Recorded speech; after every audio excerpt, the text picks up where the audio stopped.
ব্রাজিলের বর্তমান coach Dorival junior একই বললেন কোপা আমেরিকার ব্যর্থতার পর থেকে, যেখানে ব্রাজিলের কোচকে নিয়ে নানা আলোচনা সমালোচনার ঝড় উঠেছে, যে সময়ে ব্রাজিলের ভক্ত সমর্থকরা ডরিভাল জুনিয়রকে নিয়ে ট্রোলে মেতেছে, ঠিক সে সময়ে এসে একই বললেন ডরিভাল জুনিয়র।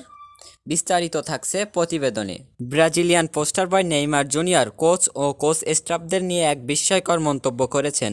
তিনি কোচ ও কোচ স্টাফদের নিয়ে অসন্তুষ্টতা প্রকাশ করেছেন।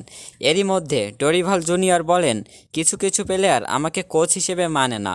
তিনি ডাকআউটে বসে যেভাবে গেম প্ল্যান করেন সেটা মাঠে কোনো প্লেয়ার মানে না। তিনি বলেন, আমরা একটা গেম প্ল্যান নিয়ে মাঠে নামি, আপনি যদি সেই গেম প্ল্যান না মানেন তাহলে তো ব্যর্থতা আসবেই, কিন্তু আপনি যদি গেম প্ল্যান মেনে চলেন তাহলে সফলতা অবশ্যই আসবে। তিনি কিছু কিছু প্লেয়ারকে বাদ দেওয়ার কথা জানিয়েছেন, কিন্তু ব্রাজিলের ফুটবল প্রধান কোনো প্লেয়ারকে বাদ দিতে চাচ্ছেন না। ব্রাজিলের এমন টালমাটাল অবস্থায় ব্রাজিল কি পারবে বিশ্বকাপ বাছাই পর্ব নিশ্চিত করে 2026 বিশ্বকাপ নিশ্চিত করতে?